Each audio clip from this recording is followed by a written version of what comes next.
तो hello guys, देखो इस वीडियो में हम परसेंटेज पढ़ेंगे और ये सब हमने कंप्लीट कर लिया है। नंबर सिस्टम, एलसीएम, रेशियो और लास्ट में हमने एलिगेशन मिक्सचर पढ़ा था। तो अब परसेंटेज पढ़ते हैं और देखते हैं किस तरह एग्ज़ाम में इसका यूज़ करते हैं हम लोग। देखो परसेंटेज क्या होता है थोड़ा सा ये जानेंगे। जो इनको हम कन्वर्स करते हैं फ्रैक्शन में, जैसे अगर हमको लिखना हो 50%, 50%, तो फ्रैक्शन में हम इसको लिखते हैं 1/2। फिर ये बहुत पूछता है सक्सेसिव डिस्काउंट, मतलब पहले 10% बढ़ा लेगा, फिर उसके बाद 20% बढ़ा देगा, तो ओवरऑल कितना परसेंट बढ़ा ये पूछता है। प्रॉफिट और लॉस में इसका बहुत यूज़ होता है। पॉपुलेशन बेस्ड क्वेश्चन बहुत पूछता है। तो ये जब हम पढ़ लेंगे तो हमको समझ में आ जाएगा हमें एग्ज़ाम में कैसे सॉल्व करना है और क्या अप्रोच करना है। तो ये टॉपिक ज़्यादा बड़ा नहीं होगा, मेन तो चीज़ें ही इसमें मैं आपको समझाऊंगा। जैसे अगर मैं बोलूं कि मुझे 80% मार्क्स मिले हैं, तो इसका मतलब ये होता है कि अगर पेपर 100 नंबर का था तो उसमें से मुझे 80 नंबर मिले। अगर पेपर 200 नंबर का था तो मुझे 160 मिले। अगर पेपर 1000 का था तो मुझे 800 नंबर मिले। तो जो बेस होता है वो 100 होता है, मतलब 100 में से आपका कितना आया है, 80 नंबर। अब जैसे हम कहते हैं ना, मान लो मेरी सैलरी x% बढ़ गई, ठीक, मतलब अगर मेरी सैलरी पहले 100 रुपये थी तो अब कितनी हो गई, 100 प्लस x। जैसे मेरी सैलरी 25% बढ़ गई, तो अगर 100 रुपये पहले थी तो अब 125 हो गई। अगर मेरी सैलरी मान लो 600 थी तब, और 25% बढ़ गई, तो कैसे निकालोगे, तो 600 25% बढ़ी मतलब 120/100। और जब इसी को सॉल्व करोगे तो आपको मिलेगा ये, मतलब अब आपकी सैलरी हो गई 750। तो परसेंटेज का बेस 100 होता है और जो भी बोले उस हिसाब से आप टॉपिक इसमें निकाल सकते हो। मान लो पहले आपका सैलरी 10% बढ़ा और उसके बाद 20% बढ़ा, तो अगर आपको बाद का बताना हो कि आपका टोटल ओवरऑल परसेंटेज कितना बढ़ा, तो कैसे पता कर सकते हो। देखो मान लो पहले 100 रुपये था आपका सैलरी, 10 बढ़ा तो आपकी सैलरी हो गई 110, और फिर 20 बढ़ा, 110 का 20% आप अगर निकालोगे तो क्या होगा, 22। तो मतलब यहाँ देखो 110 का हमको 120% बढ़ा, मतलब 120/100 ये गया, तो 2 3 1 ये हो जाएगा 132।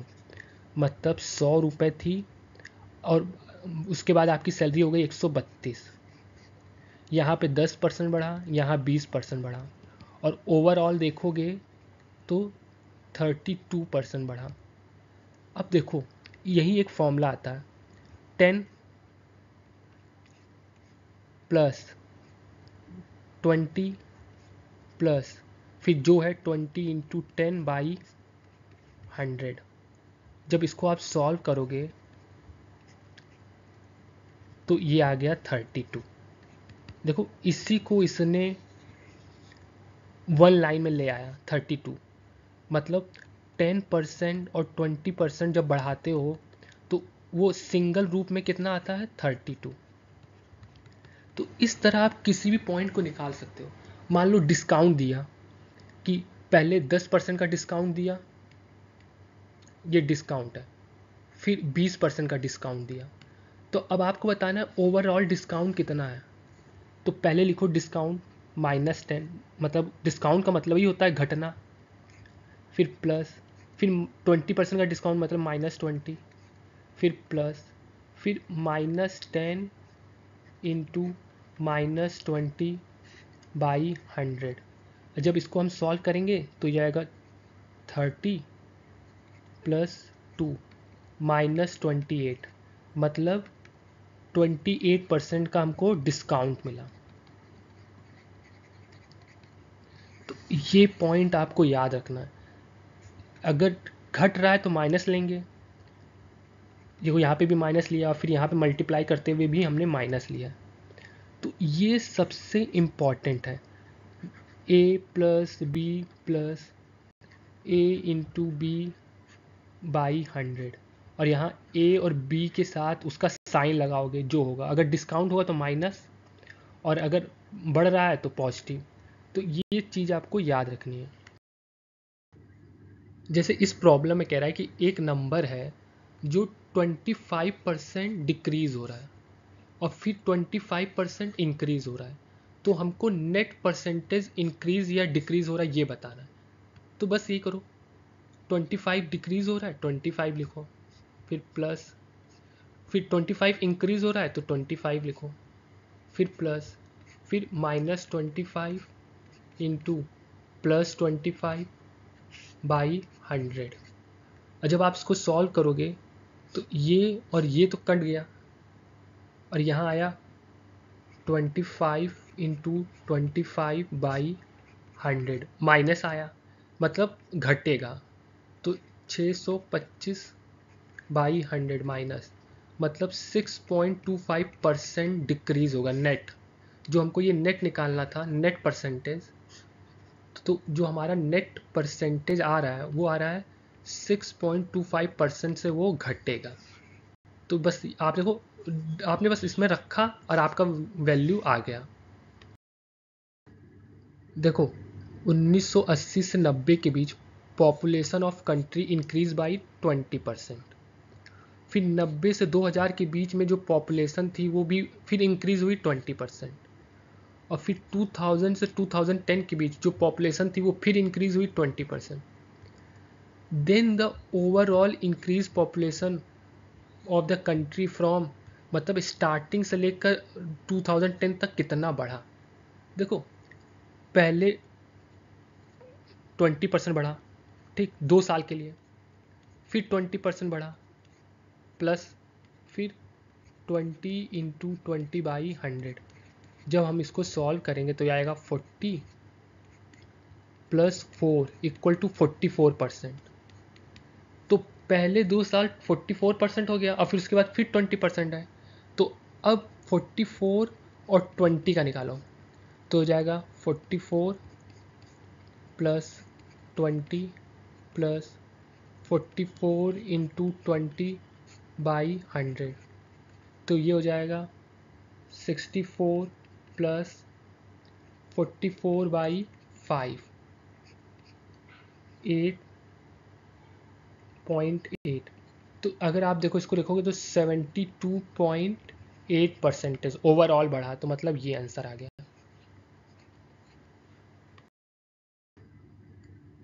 देखो ये मोस्ट इम्पॉर्टेंट है, ये आपको अगर पता रहे सबकी वैल्यू तो इजी हो जाएगा काम। जैसे अगर मैं बोलूँ कि मेरी सैलरी 33.33% बढ़ रही है, और इस ये क्या होता है, देखो जैसे मैं यहाँ लिखूँ 33.33%, तो इसका मतलब होता है 1/3। तो अगर मैं बोलूँ कि इतने परसेंट से मेरी सैलरी बढ़ रही है, तो अगर मेरी सैलरी पहले 3 रुपये थी तो अब हो गई 4 रुपये, ये एक बढ़ गया। अगर मैं करूँ घट रहा है, तो अगर 3 रुपये थी तो अब हो गई 2 रुपये मेरी सैलरी। तो यहाँ पे आपको कुछ मेन जो हमेशा पता होना चाहिए, जैसे ये मैं उस पर सर्कल कर दे रहा हूँ, 1/4 25%, 1/4, फिर 20% 1/5, ये बहुत यूज़ होता है, ये बहुत यूज़ होता है 1/6, 16.66%, 1/6, ये 1/7, देखो इसी का मल्टीपल है ये 2/7, 3/7, 4/7, फिर 1/8, 12.5, और ये भी बहुत यूज़ होता है 3/8। और फिर आपने ये भी बहुत बार यूज़ होता है, ये 1/9 होता है 11.11%, फिर 1/11 होता है 9.09%, और फिर 1/15, 1/16, और ये कुछ इम्पॉर्टेंट, यही सर्कल जो है इम्पॉर्टेंट है, जो आपको पता होना चाहिए। जैसे अगर मैं बोलूँ 9.09%, ठीक, तो इसका मतलब होता है 1/11।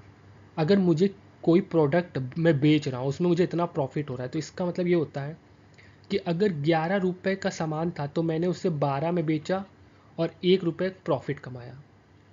और अगर मैं बोलूँ कि मुझे इतना नुकसान हो रहा है, तो इसका मतलब ये है कि 11 रुपये का था सामान, तो मैंने 10 रुपये में बेचा, तो मुझे 1 रुपये का नुकसान हो गया। तो ये आपको हमेशा याद रहना चाहिए। ये प्रॉफिट लॉस में काम आएगा आपको। ये सिंपल कंपाउंड, सिंपल और बाकी जो कंपाउंड आप पढ़ते हैं, कंपाउंड इंटरेस्ट, सिंपल इंटरेस्ट, उसमें काम आएगा। तो ये चीज़ें आपको याद होनी चाहिए, मोस्ट इम्पॉर्टेंट है। देखो एग्ज़ाम में इस टाइप के क्वेश्चन पूछता है। मान लो आपके पास 100 रुपये है, तो इसका 30 रुपये का आपने घर का सामान खरीद लिया, ठीक, बचा कितना, 70। तो 70 का आपने 40% ए खरीद लिया, फिर इसका 30% आपने बी खरीद लिया, और जो बचा उसको आपने सेव कर लिया। तो फिर यही बोलेगा कि सेव का अमाउंट दे देगा आपको कि वो है 3000। तो बताओ ए पर कितना खर्च किया। तो ये बड़ा सिंपल होता है। बस इसमें क्या होता है, जो जो देता जाए उसका ऐसे ही आप नीचे ग्राफ बनाते जाओ। मान लो जैसे 100 रुपये है, आपने 30 रुपये खर्च किया यहाँ पर, फिर यहाँ बचा 70। अब इस 70 का 40% आप खर्च कर रहे हो ए पर, तो ये हो जाएगा 28। 70 का 40 हो जाएगा 28। 70 का 30 हो जाएगा 21, और बचा कितना, 30।